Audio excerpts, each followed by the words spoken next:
Hello everyone, कैसे हो आप सब। I hope you all are doing well. तो आज हम बायोमोलिक्यूल्स का next lecture that is mutarotation इसको स्टार्ट करने जा रहे हैं। कल का लेक्चर भी इम्पोर्टेंट था। कल के लेक्चर में मैंने आप सबको बताया कि हमारी जो टू आइसोमेरिक फॉर्म होती है, stereo isomeric form of glucose that is alpha D glucose and beta D glucose, तो उनके बारे में बताया था। तो आज हम म्यूटा रोटेशन को स्टार्ट करने जा रहे हैं। तो म्यूटा रोटेशन, अब हमने पढ़ा था कि alpha D glucose and beta D glucose are interconvertible and optically active. Interconvertible क्यों? एक तो अल्फा डी ग्लूकोज और बीटा डी ग्लूकोज दोनों में फ़र्क क्या है, लास्ट के लेक्चर में मैंने अच्छे से क्लियर कर दिया था कि अल्फा डी ग्लूकोज है, इसके अंदर OH की पोजीशन कार्बन नंबर 1 पे अगर राइट हैंड साइड पे है तो अल्फा डी ग्लूकोज है, और अगर लेफ्ट हैंड साइड में है तो बीटा डी ग्लूकोज। जिनको इन सच्चे में डाउट है तो प्रीवियस लेक्चर देख ले एक बार। तो these are interconvertible and optically active. क्यों इंटरकन्वर्टेबल? क्योंकि हमने पढ़ा था कि अल्फा डी ग्लूकोज है, इसकी स्पेसिफिक रोटेशन कितनी होती है 111 डिग्री। मतलब जब हम इसको फ्रेशली प्रिपेयर्ड सॉल्यूशन के अंदर डालेंगे तो इसकी रोटेशन 111 डिग्री होती है। प्लेन पोलराइज्ड लाइट को ये 111 डिग्री तक रोटेट करते हैं। बीटा डी ग्लूकोज कितना 19.2 डिग्री तक रोटेट करती है। तो जब हम इसको फ्रेशली प्रिपेयर्ड सॉल्यूशन के अंदर डालेंगे तो अल्फा डी ग्लूकोज और बीटा डी ग्लूकोज दोनों इक्विलिब्रियम में आने लगते हैं। और इक्विलिब्रियम में अब जो अल्फा डी ग्लूकोज है 111 डिग्री से घटकर 52.5 डिग्री पे, और बीटा डी ग्लूकोज 19.2 से बढ़कर 52.5 पे आता है फ्रेशली प्रिपेयर्ड सॉल्यूशन के अंदर। तो यही चीज़ हम आज पढ़ेंगे डिटेल में। Now experimentally it came that specific rotation of freshly prepared aqueous solution of alpha D glucose falls gradually from 111 degree to 52.5 degree. कि अब हमने एक्सपेरिमेंटली ये चीज़ ऑब्जर्व की क्या, कि जो हमारी स्पेसिफिक रोटेशन है किसकी, freshly prepared aqueous solution of alpha D glucose की। एक तो हमारा अल्फा डी ग्लूकोज है, ये स्पेसिफिक रोटेशन 111 डिग्री शो करता है, मतलब प्लेन पोलराइज्ड लाइट को 111 डिग्री तक रोटेट कर देता है।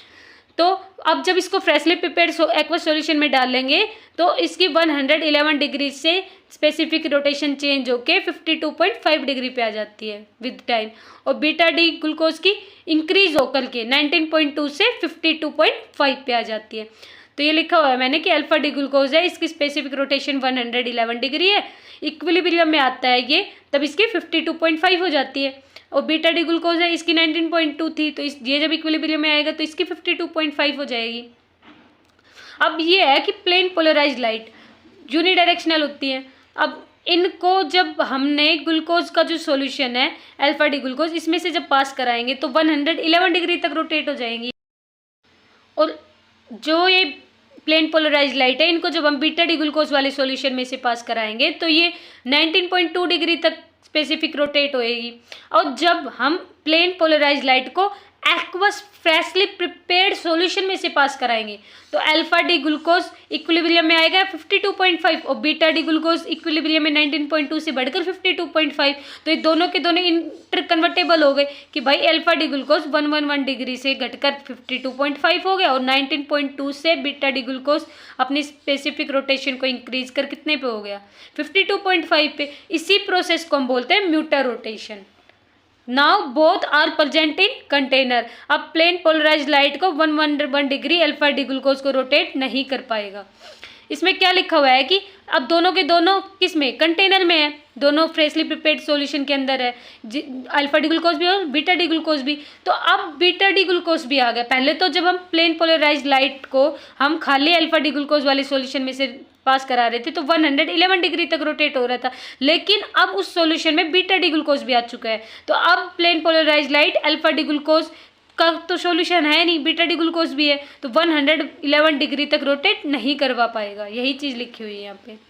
This spontaneous change in specific rotation of an optically active compound with time to an equilibrium value. तो अब ये जो इनके स्पेसिफिक रोटेशन के अंदर जो चेंज आया है, स्पेसिफिक रोटेशन मतलब अल्फा डी ग्लूकोज की 111 डिग्री से घटकर 52.5 डिग्री, और बीटा डी ग्लूकोज की 19.2 से बढ़कर 52.5 डिग्री पे आना। तो इनकी जो स्पेसिफिक रोटेशन है इन कंपाउंड की, उनके अंदर चेंज आया है। कहाँ तक चेंज आया है कि जब तक दोनों इक्विलिब्रियम में ना आ गए हो, जब तक दोनों 52.5 डिग्री पे ना आ गए हो, तो उसको बोलते हैं हम म्यूटा रोटेशन। अल्फा बीटा में जब तक इक्विलिब्रियम नहीं आ जाता तब तक दोनों इन्वर्ट होते रहेंगे। वेरिएबल एंगल से प्लेन पोलराइज लाइट को रोटेट करना। इसमें क्या लिखा है कि जो हमारा अल्फा और बीटा है ये तब तक इंटर कन्वर्ट होते रहेंगे जब तक दोनों के दोनों इक्विलिब्रियम मिक्सचर में नहीं आ जाते, तब तक, मतलब जब तक दोनों के दोनों 52.5 डिग्री का एंगल नहीं बना लेते तब तक। Now in anomeric carbon differ in configuration as C1 carbon atom in aldose and carbon 2 carbon atom in keto. अब मैंने कल ही बताया था कि एपिमर्स और एनोमेरिक कार्बन इन दोनों में डिफरेंस क्या होता है।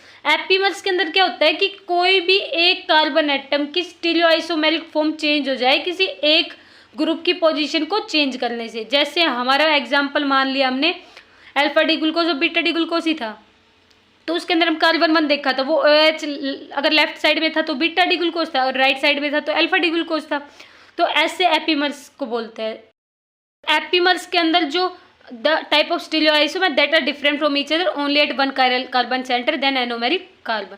मतलब एपिमर्स में जरूरी नहीं, अब एनोमर था इसके अंदर तो क्या था कि हमारा अगर ग्लूकोज वाली स्ट्रक्चर थी उसके अंदर COH जब हम लिंकेज वाली फॉर्म सेटअप कर रहे थे O, ये मैंने प्रीवियस लेक्चर में बता रखी है स्ट्रक्चर, किसी को डाउट हो तो एक बार वो लेक्चर देख लो।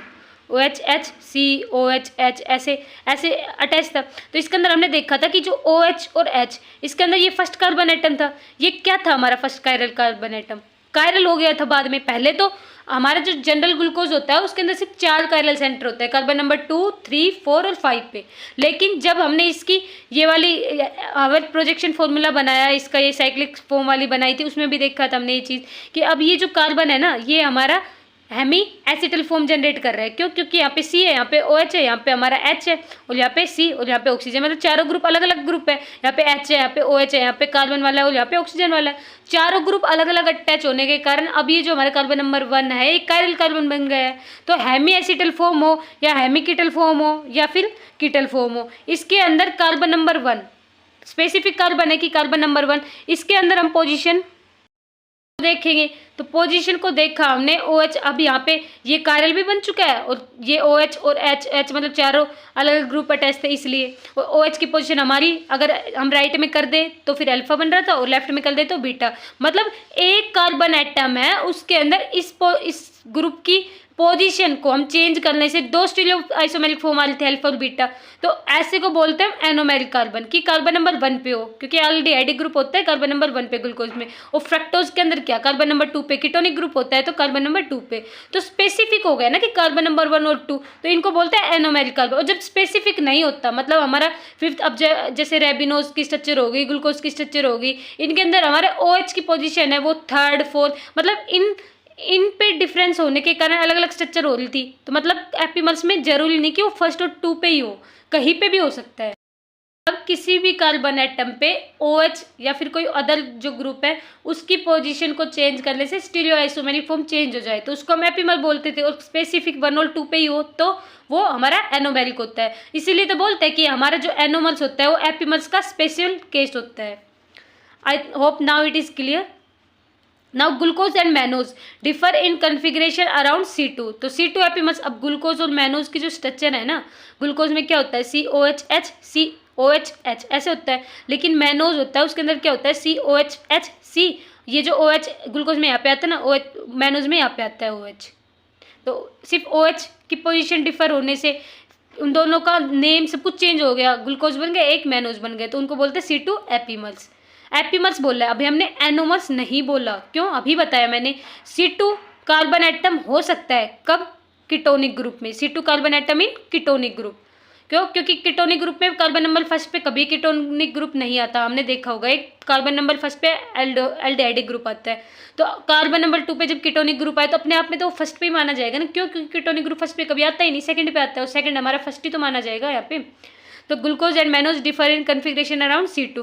अब ग्लूकोज और मैनोज है, इसके अंदर एल्डिहाइडिक ग्रुप है। एल्डिहाइडिक ग्रुप हमारा कार्बन नंबर 1 पे पोजीशन की डिफरेंस होनी चाहिए एनोमर बनने के लिए, लेकिन यहाँ पे तो कार्बन नंबर 2 पे आ रहा है, तो हमारा ये एपिमर्स माना जाएगा, एनोमर नहीं माना जाएगा। अब आई थिंक अब ज़्यादा क्लियर हो गया होगा ना। ग्लूकोज एंड गैलेक्टोज, ग्लूकोज और गैलेक्टोज में कार्बन नंबर 4 पे OH की पोजीशन में डिफरेंस है, तो कार्बन नंबर 4 आइसोमर, एपिमर भी बोलते हैं इनको ना। Both are diastereomers. अभी मैंने थोड़ी देर पहले बताया था क्या कि जो हमारा ये एपीमर्स है और एनोमर्स है। लास्ट लेक्चर में बताया था मैंने कि एपीमर्स और एनोमर्स दोनों के दोनों डायस्टीरियोमर्स होते हैं। क्यों होते हैं?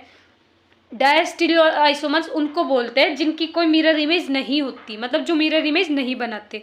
तो each of these anomers is a typical hemiacetal and can be easily hydrolysed in aqueous solution to give open chain form of glucose.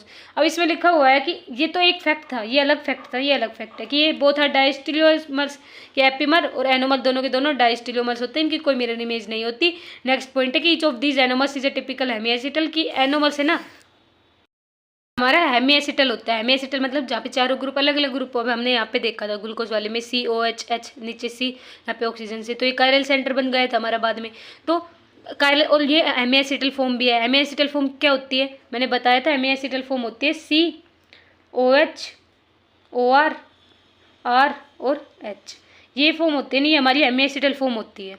अब इसमें OR OH R H, अगर यहाँ पे OH की जगह हम OR कर देंगे, मीन्स OR ये हम डैश मान लेंगे और यहाँ पे हम OR कर देंगे, तो OR डैश RH, तो ये हमारी एसिटल फॉर्म बन जाएगी। लेकिन हेमीएसिटल फॉर्म में CRH OR डैश OH आता है यहाँ पे, तो ये हमारी हेमीएसिटल फॉर्म। तो यहाँ पे भी तो ये यही है कि चारों ग्रुप अलग अलग अटैच है, एक अल्काइलिक ग्रुप अटैच है, एक OH वाला ग्रुप अटैच है, एक OR वाला ग्रुप अटैच, ये OH वाला ग्रुप है, ये OR वाला ग्रुप अटैच है, ये हाइड्रोजन वाला ग्रुप है, यहाँ पे हाइड्रोजन हो गया, OH हो गया, ये OR वाला ग्रुप है, और ये हमारा कौन सा ग्रुप है?